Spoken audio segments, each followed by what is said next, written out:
The rise of sectarianism in the past few years is seen as an attempt to stall the process of political change in the Arab world. It was adopted after the fall of the Shah of Iran in 1979, then after the regime change in Iraq in 2003, and after the advent of the Arab Spring in 2011.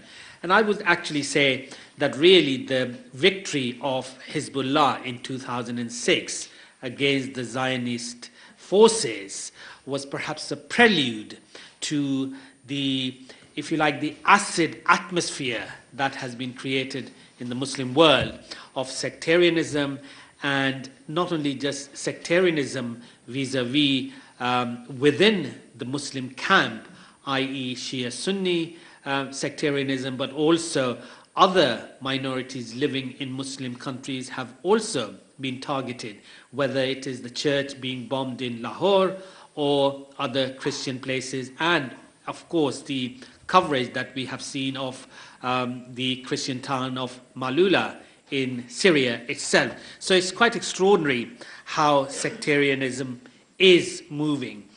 Now, who is behind the sectarianism? I think that is a key issue to look at. As I said, after the victory of Hezbollah in 2006, I think the strategists in Riyadh and other Gulf countries saw to it that on the streets of Cairo and Karachi and wherever you went, there was definitely support for Sayyid Nasrullah. I remember traveling in the Middle East at that time after 2006, and whoever you spoke to, in fact, some of my Emirati Sunni friends said that, if this is what Shia means, be defeating the Zionists, then we rather be Shias. So it was quite an extraordinary development that was taking place. So what is there a link between sectarianism and dictatorship? How can the Muslim community challenge those whose interests dictate dividing and weakening the ummah? That, I think, is a very important question, and I'm sure our speaker, who is, as I said, eminently suitable to talk on this topic. First, I'll introduce him, and then the second sort of short presentation would be by Brother Dr. Saeed Shahebi. Our speaker needs very little introduction. His Brother Dr. Mohammed Iqbal Asaria. He is a special advisor to the Secretary General of the Muslim Council of Britain on business and economic affairs, and a tutor on the MCB's Leadership Development Program. In the late 80s, he was the editor-in-chief of Afkar magazine, a groundbreaking news and analysis journal published in London. Iqbal's current interests are in Islamic and moral finance. He was awarded the CBE in 2006 Queen's Honours List for services to international development. That's a very short resume, and I'm sure I can sort of talk for another 5 minutes to introduce Brother Iqbal, as I said, who needs very little introduction.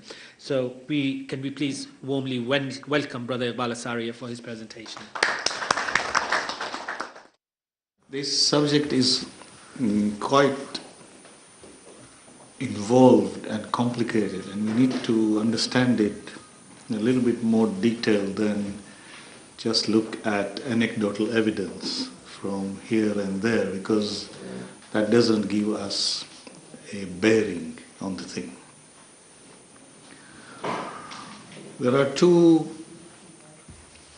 developments in the Muslim world just under 200 years ago, which are quite important to understand this. The first one was the reaction to what is called the Indian Mutiny in 1857. The mutiny obviously was against British rule in India, but the aftermath of the mutiny was that there was a massive and serious crackdown on the Muslims of British India. Just to give you an example, those of you who are familiar with Delhi will know a landmark of Old Delhi apart from the Red Fort, is the Jama Masjid in Old Delhi. After the crackdown, and around there, the whole market in Old Delhi was obviously Muslims, and up to the Red Fort. After the mutiny and the following crackdown, all the Muslims there were driven out, and the mosque itself was let out as stables for horses and donkeys. So you could see the depth of the hostility which was created. Now, I was lucky to be in Delhi with Professor Francis Robinson, who showed me every street and corner. Yes, this is his main area of study, and he said, look, this house belonged to so-and-so, and it was taken and given to so-and-so, XYZ. The whole character of Old Delhi was destroyed. But as a reaction to that, Muslims in India at that time started to think as to how to, or what had gone wrong to make this possible. And two opinions emerged. One opinion was articulated by, and many of you may know him, Sir Syed Ahmad Khan, who put forward the idea that, look, this kind of traditional attitude, not learning new languages, not learning current organization, technology, science, is going to leave us backwards. So his main thrust was to revive or to start fresh education, including for the first time an agenda for educating women, which was very much not there. In fact, if you read opponents of him, like Akbar Allahabadi, you can see, for example, the sentiment. So Akbar, in one of the couplets, I'll just read you one, says, सड़क पे चंद बीवियों को जाते हुए देखकर अकबर गैरत उम्मी से ज़मीं में गल गया. पूछा जो पर्दे को हुआ क्या, तो कहने लगी कि मर्दों की अकल पे गिर गया. So he said, Akbar, one day Akbar saw some women walking in the street, and he felt like burying himself in the sand from humiliation.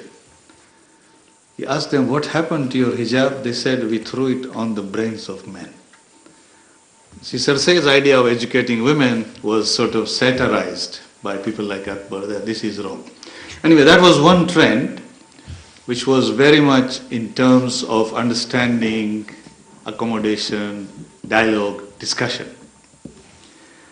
And this was not easy for Sir Syed, because Sir Syed himself had saved a number of British soldiers from being massacred in a place, and when he came back to his home in Delhi, his own family had been massacred by the British.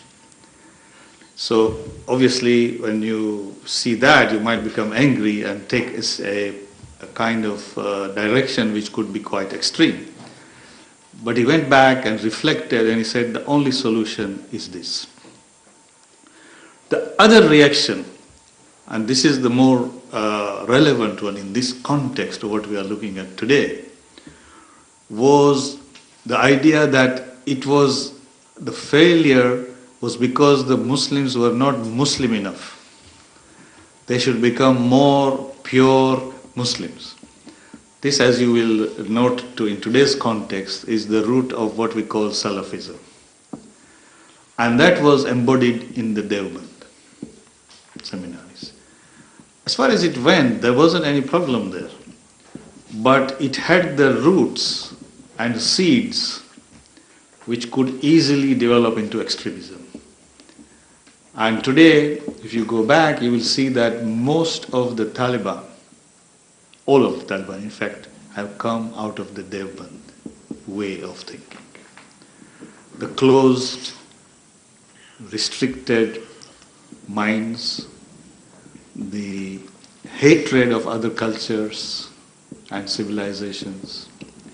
You could see that the destruction of the Bamyan Buddhas and things. This is an attitude which is expressed. You can see it in many ways. And then, of course, the legitimization of killing anybody who doesn't agree with you. This is the core of that. So it's that reaction into that faction which developed at different times and has been tapped by different political, religious, sectarian factions to create havoc.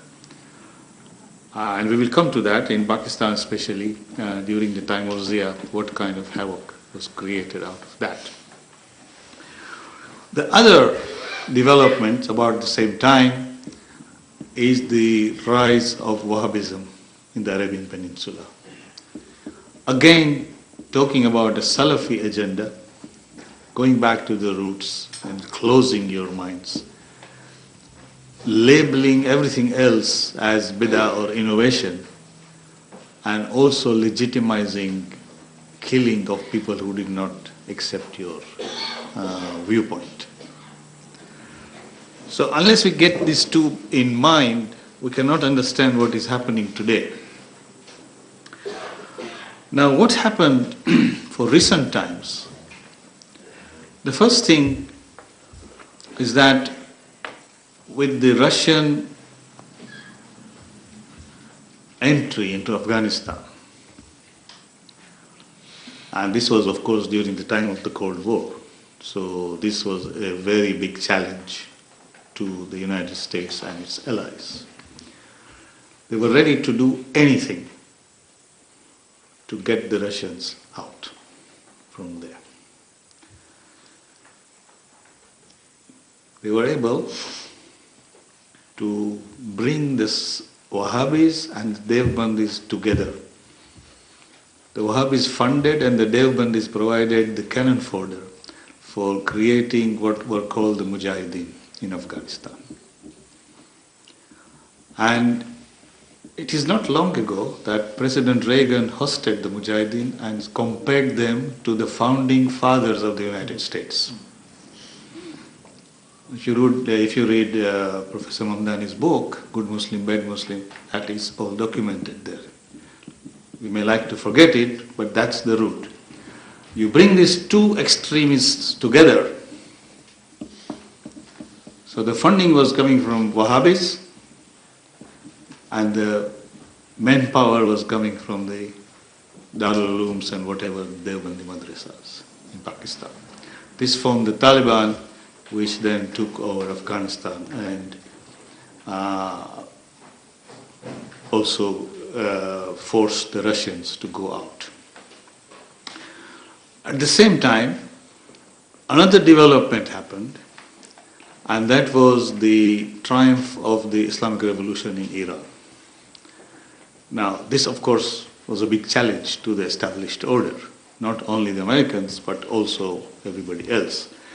So the same force was now to be used against Iran on this agenda. And later on supplemented by Saddam Hussein and so on, which we know. So if you look at all this together, you can see that this ideological fusion, and in fact, Osama bin Laden was funded and nurtured by the CIA. He's not a stranger to them. He was useful when he wanted to get rid of the Russians from Afghanistan, and he was used effectively. When the Russians were out, some of these people, especially what were called as the Arab Mujahideen, who were not Afghans, wanted to go back home. Now, the Saudis and others panicked that if these guys come home, they are trained, they will create havoc here. And so they started to keep them away, to disturb them, to, make trouble for them. So then these guys started to say, well, this actually the next target should be our governments, because these are really the main obstacle to this. So you have people like Ayman Zawahiri and so on coming up in Egypt and so on, again from the Takfiri kind of angle that governments were wrong. And they built upon other narratives to build their thing. Until that time, apart from the revolution in Iran, there wasn't an overtly anti-Shi'i program there. And in fact, if you see the whole approach of Imam Khomeini and so on this issue, it was quite radical from a Shi'i point of view. It was quite accommodating, conciliating. There wasn't anywhere a propagation that Shi'is should attack Sunnis or should not pray with them, or etc., etc. This was just not there. There was no agenda to inflame this. What made this problem bigger, of course, we'll see a little bit later, is the changeover in Iraq.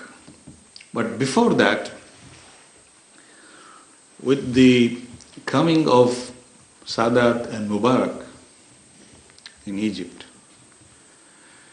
what happened is that the operational capacity of the seminary at Azhar was significantly reduced.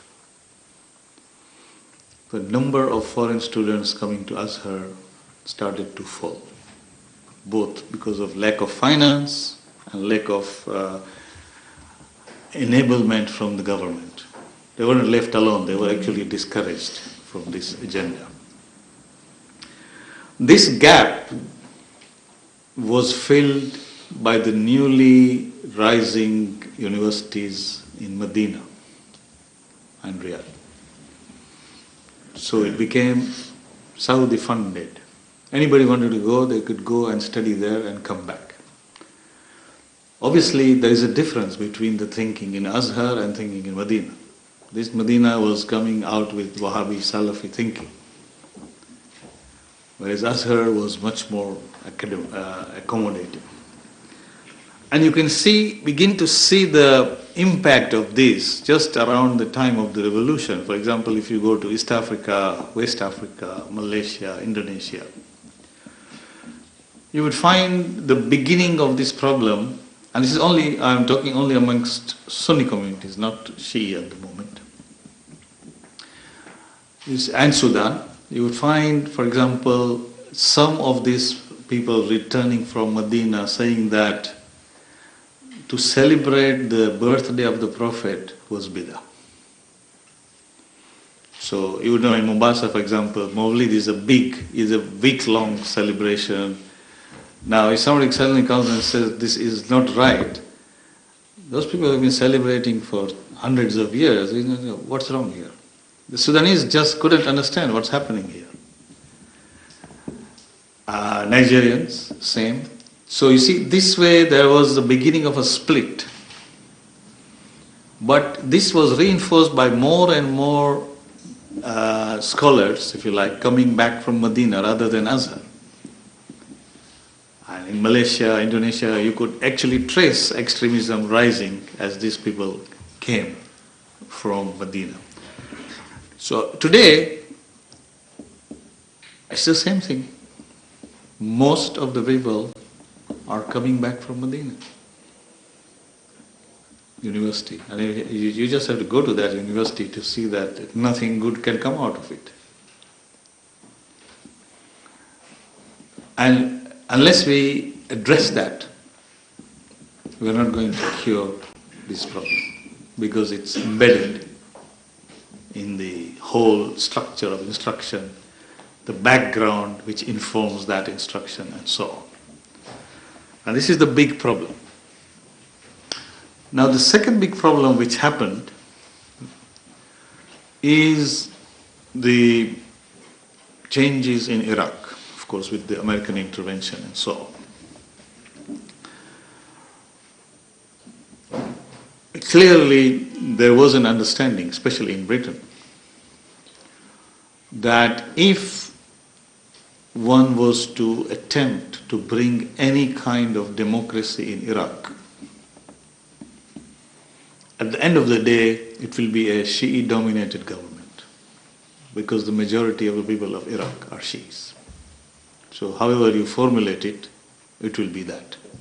It could be very extreme Shi'i, it could be moderated, it could, but there was no going away.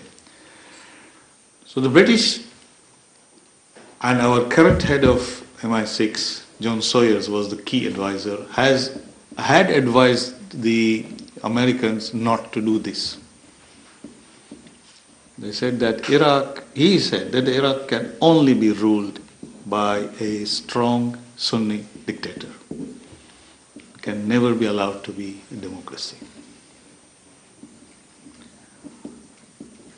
However, the Americans had their own ideas and understanding, so the changes that happened brought forward this. Now, apart from the government of Iraq and its problems now and so on, we are not concerned with that. We are looking at the psychology in the Muslim world. If those of you who can remember before the 1991 events in Iraq, every few months,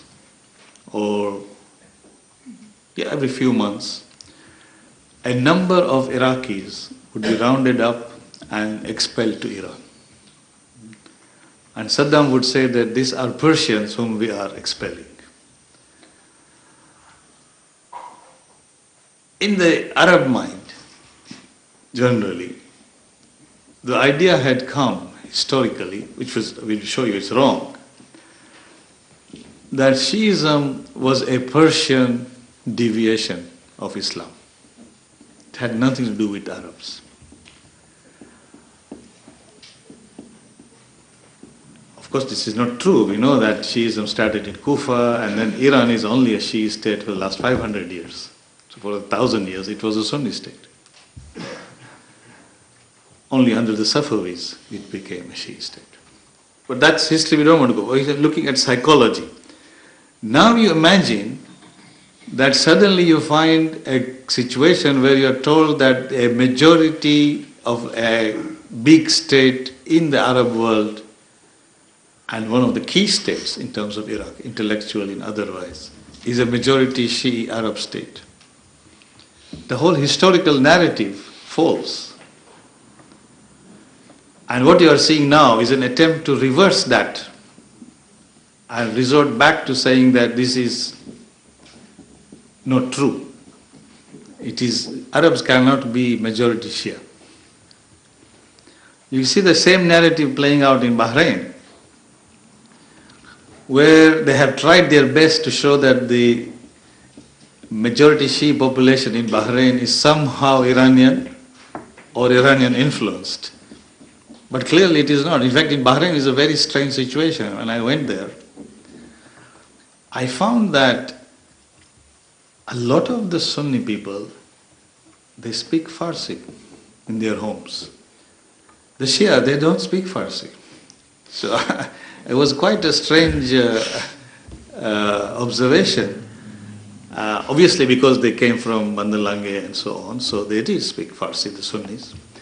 But the Shia, they don't speak Farsi. So now to make them into Persians was not an easy thing, and that's what the struggle is going on. In Syria, the issue is slightly different.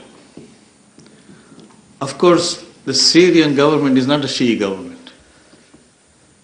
It is what we call an Alawite government, right? The question of the Alawites is slightly different. These were traditionally very poor people.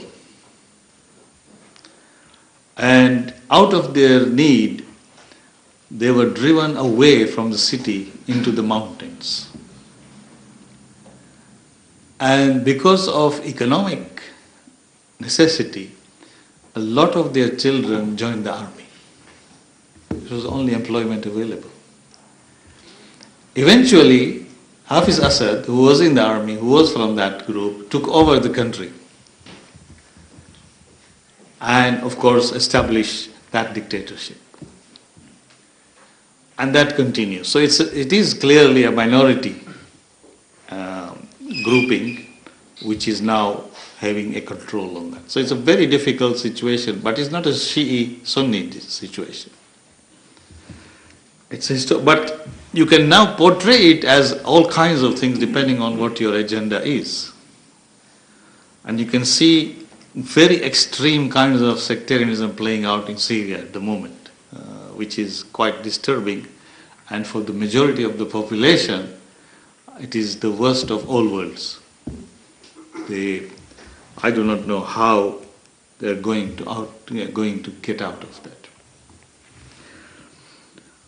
Okay, so what I have portrayed to you is that the roots of this problem lie in Muslim psychology as to how to deal with changing circumstances. Do you turn inwards and not do anything and blame everything on everybody else? Or do you try to lift yourself up and build something?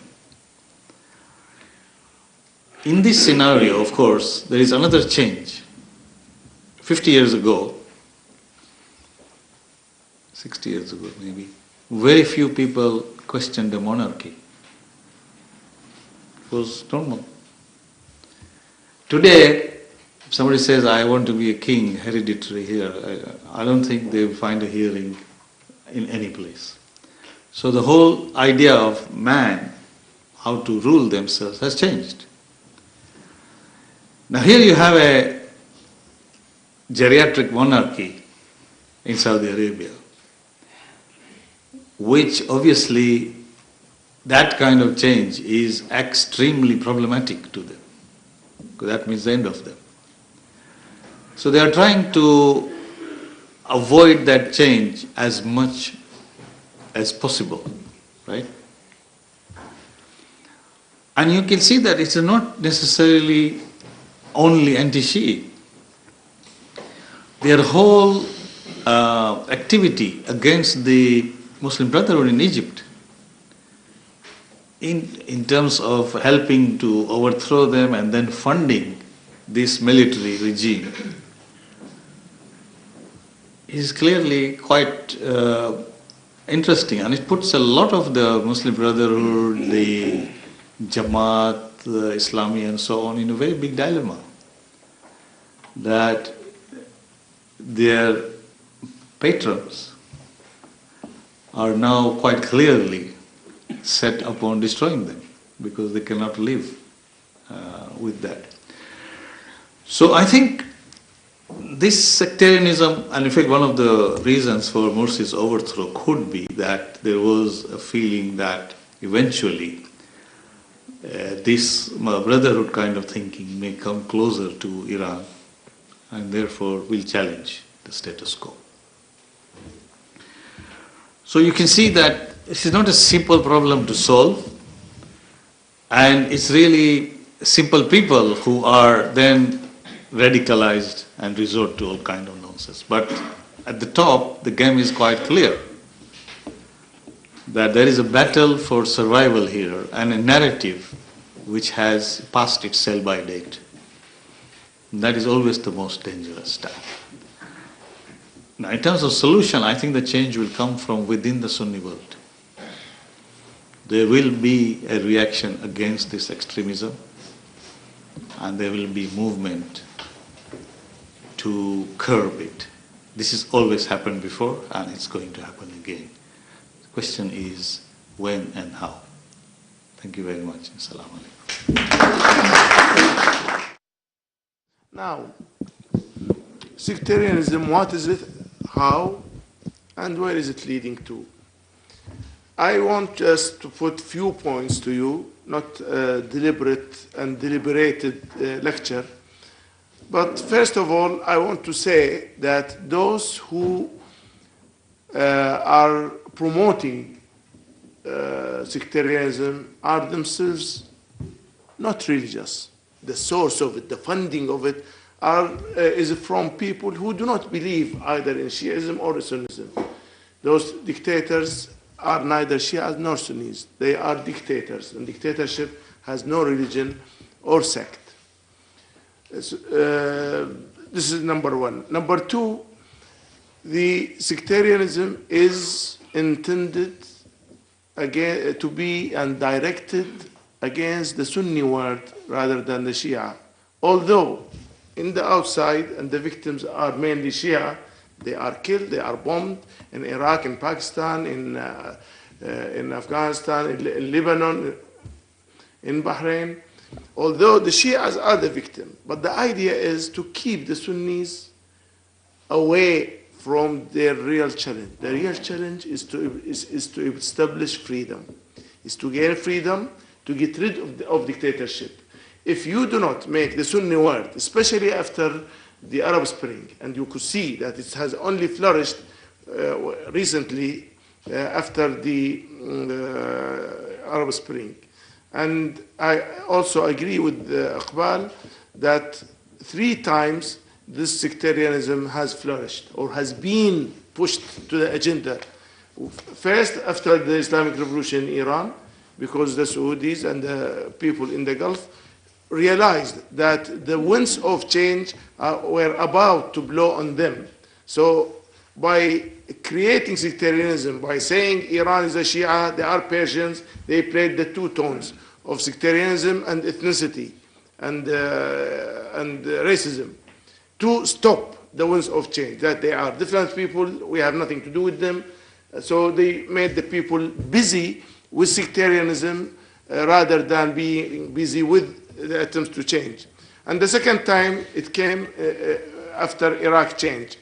And I believe that even in Iraq, even if the prime minister today is Sunni, elected, as long as he is elected, those people in the oil-rich countries do not want that. They do not want to see the people playing the role of changing their own regimes. And just to make this clear to you, Muslim Brotherhood are not Shia, but they brought them down, regardless of whether their policies is good or bad, but because they were elected, they had to be brought down, and the whole regime has to collapse. Mubarak has to come back, has to be acquitted by the court a few months ago. His sons have to be also acquitted by the court. His last prime minister, Ahmed Shafiq, is now allowed to stand for elections. So the whole regime is brought back. So the Saudis and the GCC countries would not like to see people being able to change themselves. And then lastly, this trend of sectarianism was imposed again after the Arab Spring. The Arab Spring made it very clear that, look, the winds of change are already blowing. You have it in Syria, you have it in Yemen, you have it in Bahrain, all surrounding the Arabian Peninsula. And then, of course, you have it in the bigger area, which is Egypt. This had to stop. Sectarianism is a tool to repress the majority Sunnis, to keep them in bay, or under, I don't know, to keep them under control, to keep them busy with silly things rather than really governing themselves. And I do not believe that those who are urging and promoting and financing extremism or sectarianism themselves really are in the process of following Abu Bakr or Umar or Ali or any of these. They do not want to follow any of their predecessors, of the good people in history. They want to remain as dictators and as monarchs as they are. And the only way is to create this myth of sectarianism, because in every country, when you talk to a Shia from Bahrain, or a Shia or a Sunni from Iraq, or from anywhere, they will always tell you that we live together happily. We have lived for centuries, we never had a problem. Why is it now that suddenly it appears that Shias against? There's no inherent reason to have such sharp increase in the sectarianism. And I agree with the brother Iqbal that that the change this time and the defeat of this trend will come and should come from the Sunni world, because it is them who are at loss. Because, well, look at what's happening. Even in Syria, they brought all the people.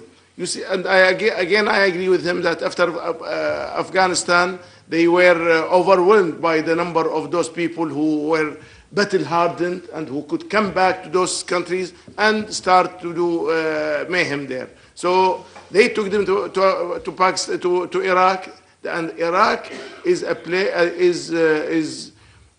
burning furnace for them. And then when Iraq was about to finish, they started the Syrian crisis.